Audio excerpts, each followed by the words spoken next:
Voici M. Assandé, c'est mon mari. Nous sommes mariés très jeunes, depuis 1973. Wow. Il travaillait déjà à la BIAO. Et on s'est mariés. Et Dieu nous a donné 5 enfants, 2 filles, 3 garçons. Et vraiment, tout allait bien. C'est un homme très gentil, il s'occupait bien de moi, j'étais à l'aise dans mon foyer. Et voici qu'en 2000, 2001, 2002, il y a une maladie qui est venue, on appelle le sida.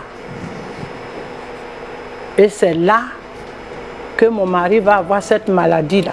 Déjà, comment est-ce qu'il saura qu'il a le sida? Ça se passe comment déjà? Il avait vraiment la fièvre. Il faisait la fièvre et c'était accompagné de diarrhée. Bon, nous, on traitait à l'indigénat. Bon, souvent, il partait à l'hôpital aussi, mais on ne savait pas ce que c'est. Et ça fait combien de temps le traitement avant que vous ne sachiez que c'était le sida? Quand on avait commencé le traitement à l'indigénat, bon, là, c'est au moins 2 ans. 2 ans, sans savoir de quoi est-ce qu'il souffrait exactement. Voilà. Wow. 2 ans. Et après 2 ans? Et après 2 ans, Quand ça a continué, c'est là que le docteur de la société, après les analyses, il a trouvé que c'est chaud qu'il m'a envoyé au CHU de Tressuil pour faire des examens. De là, ils ont trouvé qu'il y avait le virus dans le sang. Dans le sang. Comment avez-vous appris la nouvelle, maman? bon, quand il est arrivé à la maison, quand il m'a donné la nouvelle, vraiment, ça m'a rendu triste. Ça m'a rendu triste, pourquoi? Parce que déjà à la radio, à la télévision, on disait que cette maladie n'avait pas de remède. Parce que quand tu as cette maladie, tu es condamné à mourir. Donc, tout de suite, quand je regarde mes enfants, j'avais déjà peur. Je ne connaissais pas aussi le Seigneur. On était protestants méthodistes. Fréquentiez l'église sans être chrétien. Voilà. D'accord. Est-ce que vous vous êtes posé des questions, savoir qu'est-ce qui vous a amené à avoir cette maladie? Une mauvaise vie certainement, ou les raisons? Oui, bon, quand j'ai appris la nouvelle, je suis venu, j'ai dit à madame que après les analyses, voici ce que le docteur m'a révélé. Bon, cette maladie, je l'ai contractée par emboutement. Envoûtement. Emboutement. C'est pas le fait de... Donc vous étiez fidèle à votre femme oui, pendant... vous n'avez pas de rapport en dehors de votre épouse. Donc vous ne vous êtes pas posé des questions en disant c'est parce que j'ai eu des rapports à l'extérieur. Ok, on peut bien comprendre encore le témoignage. Alors vous avez la nouvelle. Quelle a été la réaction de vos enfants? Ou est-ce que vous êtes allé directement leur dire c'est là, ou ils ont appris dehors? Comment ça s'est passé déjà en famille? Bon, déjà, on était en famille. Bon, puisque cette maladie commençait par la diarrhée. La diarrhée. Il faisait la diarrhée. Et il a perdu. C'était quelqu'un qui avait beaucoup de cheveux. Quand il était très jeune, il faisait afro. Comme Ernesto Didier à l'époque. Voilà, c'était comme ça, il faisait pour aller au travail. Ça vous plaisait à l'époque? Voilà, ça me plaisait. C'est ça.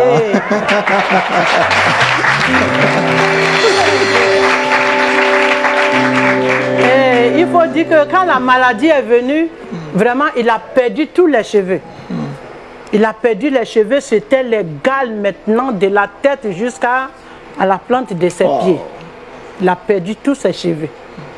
Et c'était des plaies, des gales qui coulaient de l'eau, ça, vraiment, ça faisait pitié. Ça faisait pitié. Et à chaque fois qu'il veut aller à la selle, dès qu'il se lève, en même temps, ça coule comme de l'eau. Ça coule comme de l'eau. Et Les gens me disaient comme ça, bon, envoie ton mari aux maladies infectieuses pour aller le mettre là-bas, ils vont le traiter. J'ai dit non.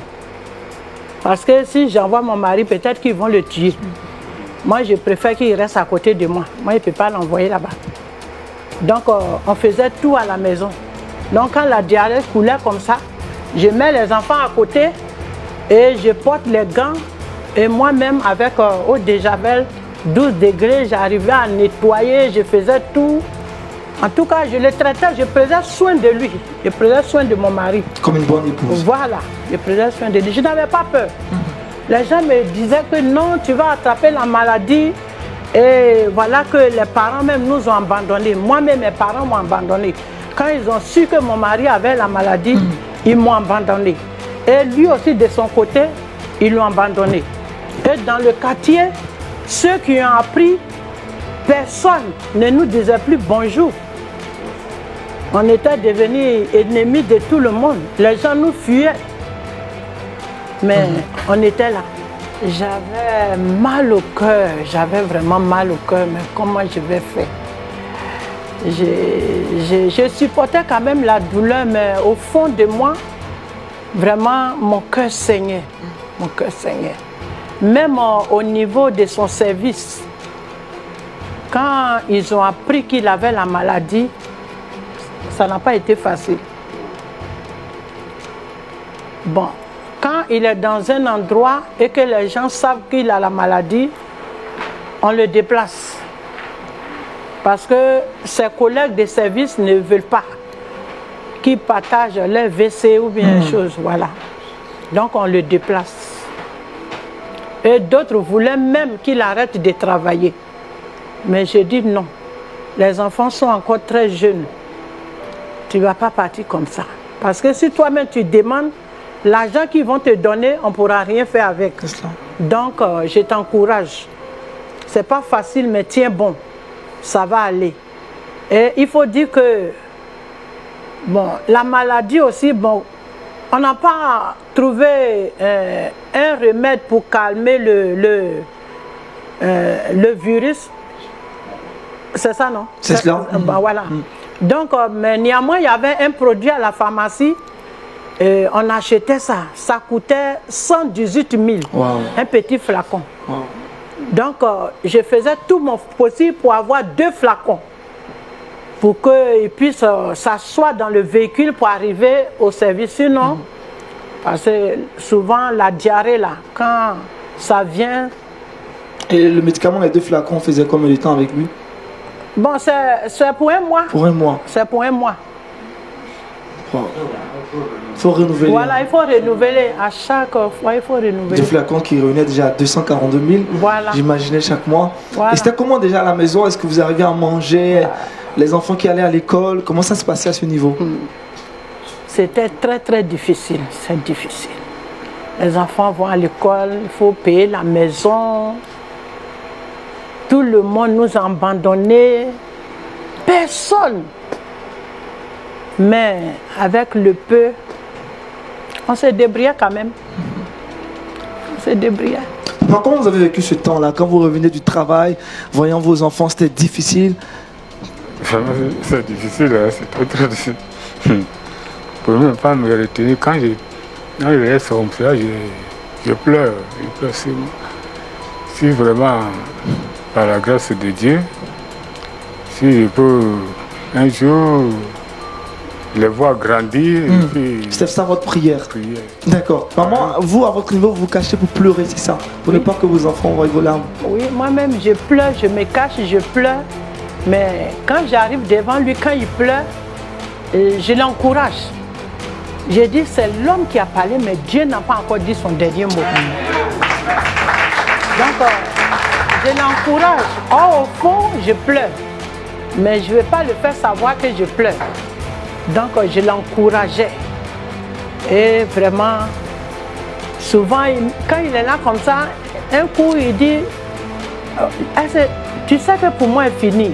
Pour moi, c'est fini. J'ai dit, qu'est-ce qui est fini? Rien n'est fini. Dieu n'a rien dit, rien n'est fini. Pourquoi tu dis ça? Il ne faut pas dire ça.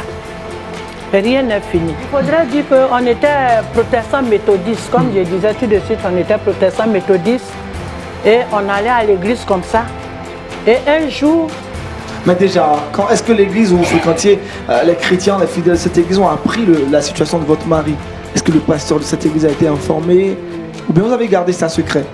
Non, ils ne sont pas informés.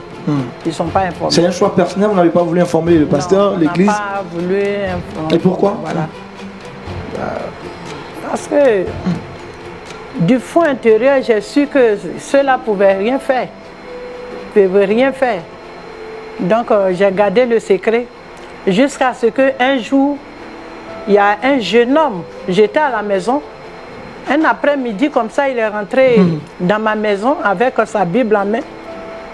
Et il m'a salué, je l'ai salué, il est venu me prêcher Jésus. J'ai dit, mais c'est qui on appelle Jésus? Ah, vous étiez chrétienne, hein? Bon, disons, soi-disant chrétienne. Ah, donc je l'ai fait asseoir et c'est là qu'on a commencé à échanger. Et il me parlait de ce Jésus. C'est le Fils de Dieu, c'est comme ça, Dieu l'a envoyé pour nous sauver, c'est comme ça, c'est comme ça. Mais il y a une partie qui m'a beaucoup marqué. Dites-nous. Parce que je m'appelle Tabitha Dorcas. Dorcas. Et le monsieur, il m'a donné ce passage-là. Avant de partir, il a demandé mon nom. J'ai dit, je m'appelle Tabitha Dorcas. Et il a dit, mais est-ce que tu connais l'histoire de Tabitha Dorcas? J'ai dit, non, je ne connais pas. Il dit, mais l'histoire est dans la Bible, attends. Et il est assis encore. Et il a ouvert la Bible. Et il a pris, je me souviens, on dirait c'est Acte 9. Acte 9. Voilà. Et à partir de là, il a lu, il dit, voilà ce que cette femme, elle a fait. Et quand elle est morte, et les gens priaient, elle est revenue à la vie, c'est comme ça. Il m'a dit des choses comme ça. Quand il m'a dit ça, vraiment là, non. Ça a touché votre cœur. Ça a touché mon cœur. Là, maintenant, là, j'ai dit, ah, donc Jésus, là, vraiment, il est réel. Ça a touché mon cœur. Ça a touché mon cœur. Là, maintenant, j'ai accepté le Seigneur Jésus. Est-ce qu'avant de rencontrer ce jeune homme, ce jeune garçon, vous aviez espoir que votre mari sera un jour guéri? Je n'avais pas cet espoir-là. Quand il m'a parlé de Jésus, mais... Malgré l'écoute, malgré l'histoire de Tabitha... C'est pas ça. C'est quand je suis rentré dans l'église. Voilà. Alors papa, vous qui portiez le virus, est-ce qu'à cette époque, vous aviez aussi espoir qu'un jour vous allez recevoir la guérison? En tout cas, en toute franchise. Tout ce qui se disait, vraiment, on n'a pas pensé qu'un jour je ferais. Puisque même dans le service, un de nos collègues aussi qui a eu ce truc-là. Ah, l'un de votre collègue a eu la maladie? Oh, oui. Celui-là, bon, quand je suis sorti de l'entreprise. De l'entreprise? C'était en 2003, en 2004. C'est votre retraite, hein? Oh oui. J'ai appris que ce dernier est décédé. Il est décédé. Donc du coup, vous n'avez même plus espoir? Vraiment. Alors, en quelle année déjà vous rencontrez le jeune qui vous parle de Jésus-Christ, qui vous annonce l'évangile véritablement? En 2003, hein? 2003, 2004. 2004. Qui m'a parlé de Jésus-Christ. Et j'ai laissé l'église protestante méthodiste, je suis rentré dans une église évangélique. Alors vous arrivez maintenant à l'église évangélique, vous allez fréquenter une église évangélique que vous cherchez. Voilà, je commence à fréquenter l'église évangélique. Maintenant, je suis venu, j'ai dit à mon mari, j'ai dit, bon, moi je ne suis plus méthodiste, mais je suis dans une église évangélique. Mais lui, à cause de ses parents lui ont dit de ne pas me suivre. Parce que ils sont nés protestants, méthodistes, on les a baptisés là-bas. Il ne faudrait pas qu'il va me suivre dans mon église où on dit Alléluia là-bas. Alléluia!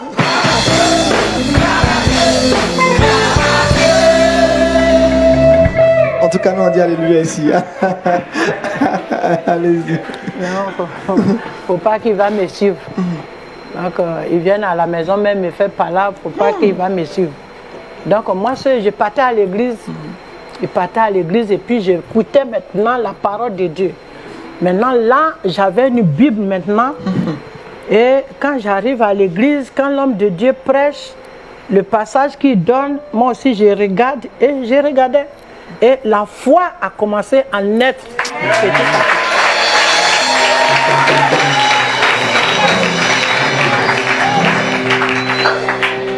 Et la foi a commencé à venir un peu. Voilà. Et aussi, vous avez partagé votre foi à votre mari. Voilà. Maintenant, la foi, quand j'arrive à la maison maintenant, je lis la parole que j'ai écoutée à l'église quand j'arrive et puis je lui explique la parole. Je dis, ah, il y a un Dieu qui est vivant. Hein? Il y a un Dieu qui est vivant. Donc, mettons notre confiance sur ce Dieu. Je sais qu'il peut faire quelque chose pour toi.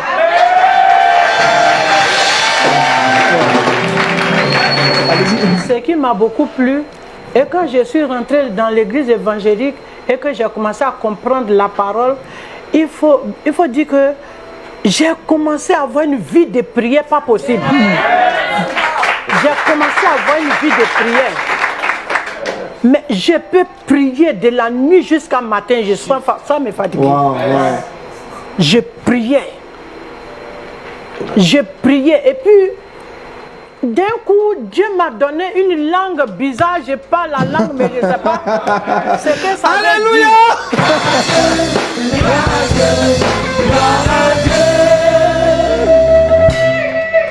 Et je parlais cette langue-là continuellement. Je peux parler la nuit jusqu'à matin. Même quand je suis sous la douche, même ça vient, je parle. Je ne sais pas ce que ça veut dire, mais je parle. Je parle. Est-ce qu'avec ce niveau-là, vous aviez quand même commencé à avoir espoir de la guérison de votre époux? Voilà, à partir de là, j'avais espoir que Dieu allait faire quelque chose. Parce que j'avais la foi et je priais. Et souvent, même quand il est couché, je rentre dans la chambre, je m'en vais le regarder, j'arrive, je le touche et puis je prie. Il y a une force qui me dit de prier. Et je prie, je parle en langue. Et je vois que ça commence à aller. Donc vous avez persévéré sur cette voie, sur ce chemin, jusqu'au jour où vous partez encore dans une autre église. C'est ça. Allez-y. Et Dieu va faire un miracle. Il y a ce jour-là, c'était une camarade qui devait aller à une veillée. Et elle est venue me dire, elle dit, ah, mais maman Sondé, on m'a invité dans une veillée là, est-ce que tu peux venir, on va partir? J'ai dit, il n'y a pas de problème, moi j'aime les veillées de prière, on va partir. Et c'est comme ça que nous sommes partis à la veillée de prière. Et on est arrivé et j'ai vu le papa qui avait son église, un homme humble. Mais quand l'homme de Dieu a prêché la parole, j'ai été touché par cette parole. Et j'ai vu sa simplicité, sa manière de faire. J'ai dit, l'homme là, il peut faire mon affaire. Alléluia!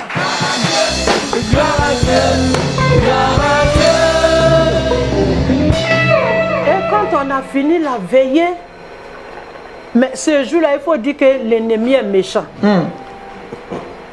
Quand je partais à la veillée, moi-même là, je n'arrivais même pas à marcher. J'avais tellement mal aux pieds arrivé à la veillée, je ne pouvais même pas me lever pour danser. J'étais clouée au sol. Mais quand l'homme de Dieu a prêché, il a dit, mais tous ceux qui sont malades là, venez. Et j'ai fait un effort, je suis partie devant. Dès qu'il m'a touché, la maladie a disparu. Alléluia!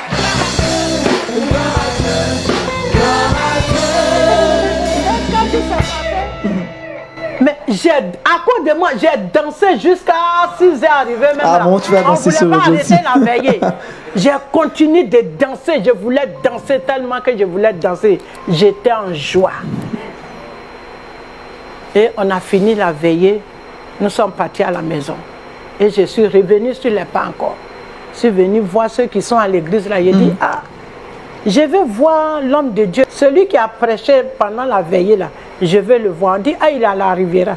J'ai dit, mais accompagnez-moi là-bas, je vais le voir, je vais le rencontrer. C'est comme ça qu'ils m'ont accompagné à la Riviera.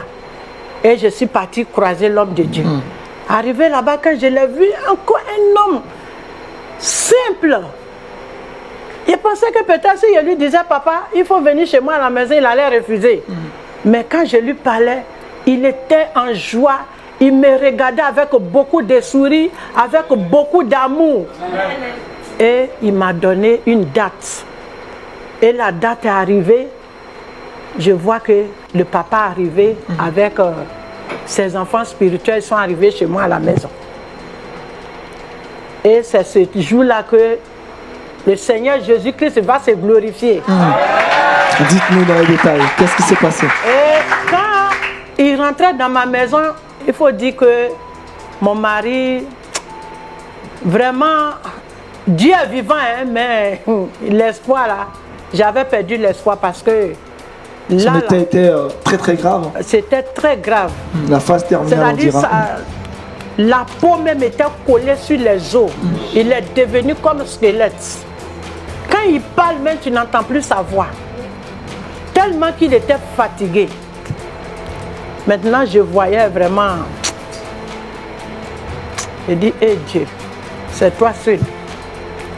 Je pleurais dans mon cœur quand l'homme de Dieu est arrivé. Et l'homme de Dieu, quand il est arrivé dans ma maison, il a vu. Il lui a posé la question, papa, mais qu'est-ce que tu as? Il y avait des gens au salon, il lui a dit, papa, j'ai le sida. Et le papa qui lui dit, non, il ne faut pas dire ça. Tu n'as pas le sida. On a qu'à aller un peu au dehors. Et puis nous sommes sortis, on est allé à la véranda. Et il a dit à mon mari, tu n'as pas le sida. Tu as compris? Est-ce que tu crois que Jésus-Christ peut te guérir? Et il a répondu, parce qu'il ne pouvait pas parler. Il a répondu, il dit oui. Et papa dit d'accord. Comme tu crois que Jésus peut te guérir, maintenant je vais prier pour toi. Et le père s'est levé, il a commencé à prier pour mon mari. Et il a prié. Il a prié. Et lui, il me disait à Mathieu, il dit, mais la prière que papa est en train de faire sur moi là, je sens qu'il y a une force qui est quittée en moi. Je sens que ce qui était dans mon corps, ce qui était dans mon corps qui me fatiguait là, je ne sens plus rien. Je sens que je suis guéri. Je ne suis plus malade. Il y a quelque chose qui est sorti en moi. Et puis il me disait à Mathieu que j'ai faim. Et je sens que sur le champ, il a commencé à avoir la sueur. On dirait quelqu'un qui a pris des comprimés. Alléluia!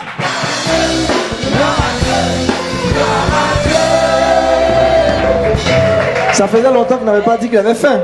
Il ne mangeait même plus. Il ne mangeait pas. Oh. Il ne mangeait pas. Tellement qu'il était fatigué. Il n'avait même pas l'appétit.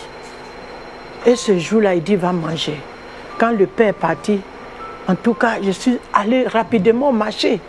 J'ai acheté banane, comme il aime le foutou. J'ai acheté des gros poissons. Je suis venu, j'ai bien fait le foutou. Il a mangé. Et il a dormi. J'ai pris un peu, je m'en vais dans la chambre, je m'en vais regarder parce qu'il ne dort pas comme ça. Mais ce jour-là, il a dormi jusqu'à moi-même, j'ai eu peur. Il a dormi jusqu'à j'ai eu peur, je partais, je le touche un peu et puis je sors. Ah, vous vérifiez s'il n'est pas parti. Voilà, je vérifie un peu. Et puis je sors. Et l'homme de Dieu a dit, bon, quand je te vois, je sais que papa, tu n'as pas la foi. Donc, moi, je sais que Dieu t'a déjà guéri. Mais va refaire le test. Et puis tu vas m'envoyer les résultats. Comme ça, un vendredi, il est reparti refaire le test. Mon mari est venu avec les souris aux lèvres.